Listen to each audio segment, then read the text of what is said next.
continuar evoluindo em termos de potência e velocidade agora principalmente. Nós ganhamos na pré-temporada a resistência aeróbia, a resistência anaeróbia e força.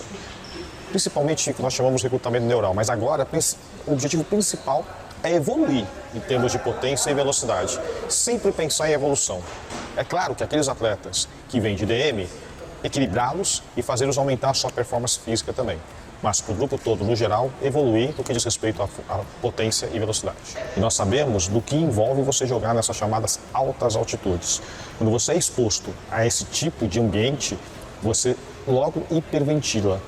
Logo que você põe os pés em La Paz, na hora que abre a porta do avião, você vai começar a hiperventilar.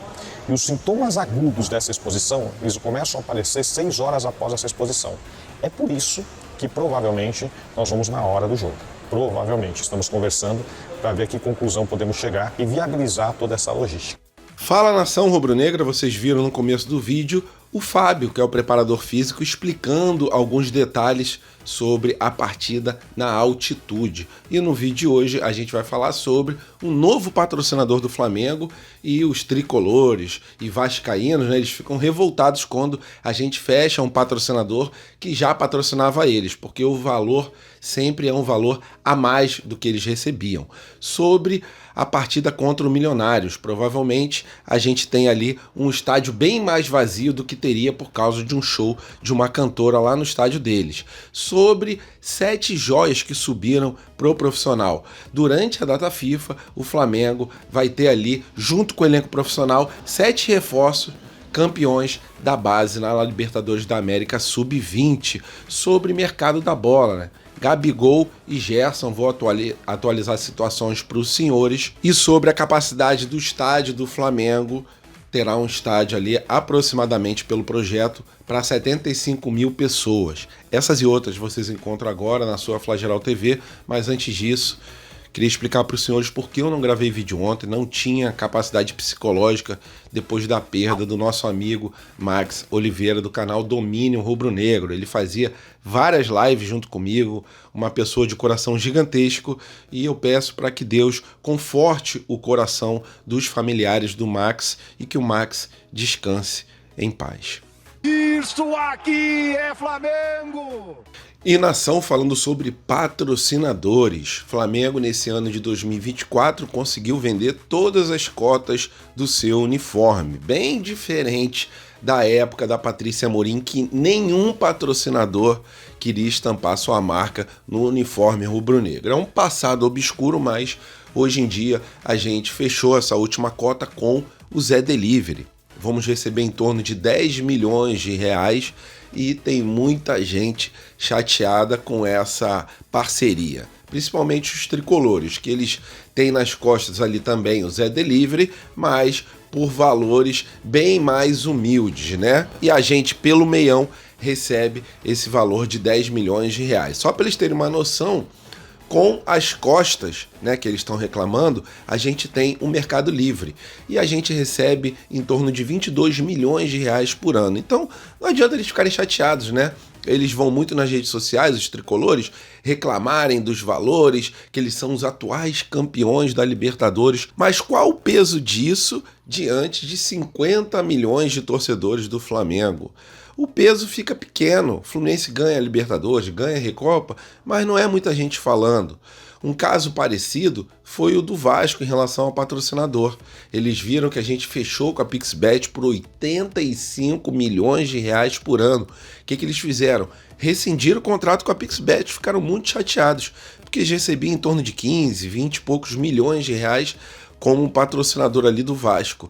E até hoje eles estão sem patrocinador master, quiseram bater de frente e eles têm que colocar ali Maracanã para todos, né, para poder não ficar tão vazio o patrocinador master como eles fizeram contra o Nova Iguaçu e foram eliminados. Então, galera, não tem por que chorar. O uniforme do Flamengo, ele, em relação a patrocinadores, já gira em torno de 240 milhões de reais por ano, que é muito próximo da meta que o Flamengo queria, que é 250 milhões de reais por ano.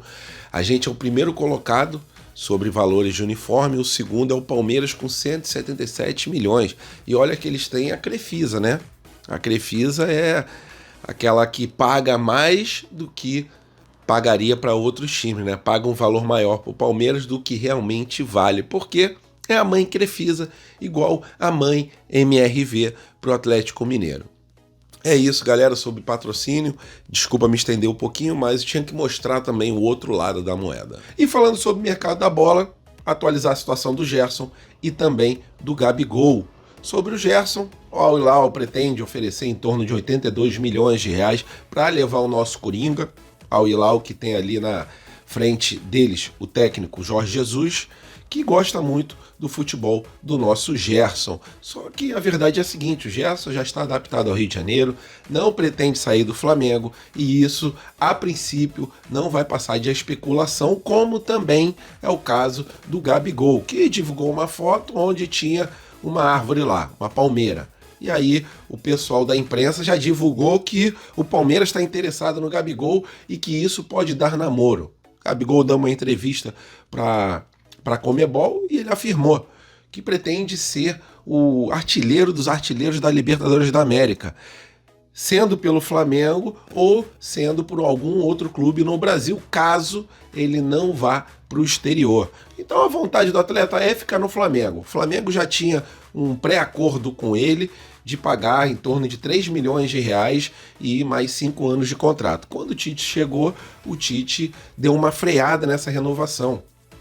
Hoje em dia o Gabigol não joga com o Tite. Seria surreal pagar 3 milhões de reais para qualquer jogador no Brasil, em qualquer hipótese, galera. Na minha opinião, mesmo ele sendo titular. E ainda mais no banco de reservas. No meio do ano, o Gabigol pode assinar um pré-contrato com algum outro clube. Então, a situação do Gabigol é a seguinte, tem vários clubes que querem um atleta. Isso não é mistério, não é segredo. O presidente do Corinthians já falou sobre isso, a presidente do Palmeiras também já falou sobre isso. Só que é o seguinte, a preferência do atleta é de permanecer no Flamengo. O Flamengo também quer renovar contrato com o Gabigol, só que não quer pagar esses 3 milhões de reais por mês. Caso o Gabigol não se acerte com o Flamengo, é lógico que vários clubes brasileiros vão querer o atleta e ele pode dar continuidade aí à sua carreira de artilheiro na Libertadores da América. A minha opinião é que se ele aceitar um salário que seja ele condizente com a realidade do Flamengo, e hoje em dia ele sendo banco, ele assina o pré-contrato. Ele assina, na verdade, a renovação com o Flamengo. Só que pelo que a gente está vendo, com o Tite sendo centroavante, jogando na posição do Pedro é o titular absoluto e o Gabigol vai ter que ficar no banco e entender essa situação pelos olhos do Tite. Agora, eu não sei realmente se o atleta vai querer continuar no Flamengo e continuar no banco de reservas. O Tite não conseguiu encaixar ele, então fica nessa situação complicada. É um jogador caro, um jogador que seria titular em qualquer time do Brasil, mas hoje em dia no Flamengo não está sendo titular e pode assinar um pré-contrato no meio do ano. Então, a saída dele para algum outro time, eu não acharia tão estranho assim pela situação atual dele no Flamengo. Sua opinião é importante. E aí? Vocês acham que o Gabigol vai ficar no Flamengo ou será que o Gabigol vai sair no final do ano? E falando agora sobre o estádio do Flamengo, a Arena Zico, que o Flamengo pretende construir lá no gasômetro. O Rodrigo Matos atualizou a capacidade do estádio e alguns torcedores ficaram chateados, né? Alguns jornalistas da imprensa também comentaram sobre isso, mas, segundo o jornalista Rodrigo Matos, o projeto do Flamengo é para fazer um estádio para 75 mil pessoas. Bem diferente dos 100 mil lugares que tinha prometido o Landim no Maracanã, numa entrevista ali para setoristas. O PVC ele comentou sobre o assunto, ele falou, não pode o Flamengo querer fazer um estádio para 100 mil pessoas se ele não bota 90 mil pessoas de média de público. Alguém explica para o PVC que o Maracanã, a capacidade máxima do Maracanã é em torno de 70 mil lugares. Como é que ele quer que a gente coloque 90 mil de público todo jogo?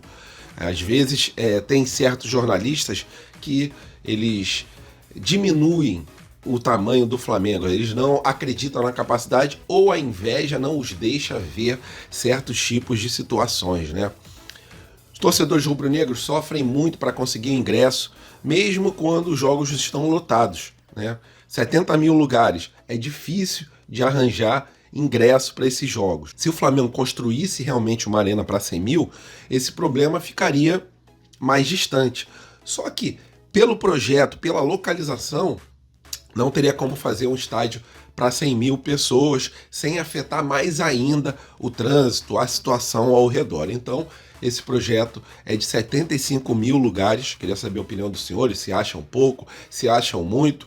Eu, sinceramente, acho que poderia fazer um estádio para maior capacidade. Só que eu não sou o arquiteto, não trabalho ali no projeto do Flamengo. Sei que botar 75 mil lugares ficaria mais fácil para a Caixa Econômica aceitar a venda do terreno, né? O fundo que gere o terreno aceitar a venda do terreno pelo impacto que vai gerar no entorno ali do estádio, mas 100 mil pessoas para mim seria ideal. 90 mil pessoas também seria ideal um estádio com essa capacidade. Só que é aquilo, né? A gente não consegue ter tudo. Se fosse montar um estádio para 100 mil pessoas, seria numa região mais distante. E ali, como eu já falo há mais de um ano, é o coração do Rio de Janeiro.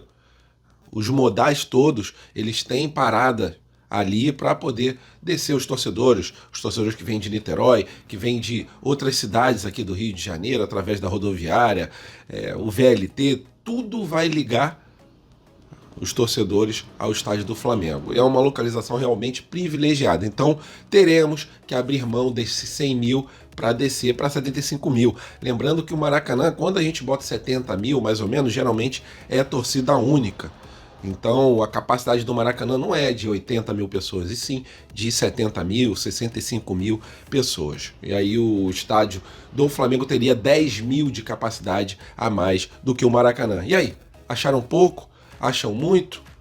A opinião de vocês é importante, coloca ela aqui nos comentários. E o Flamengo está se preparando para as finais do Campeonato Carioca.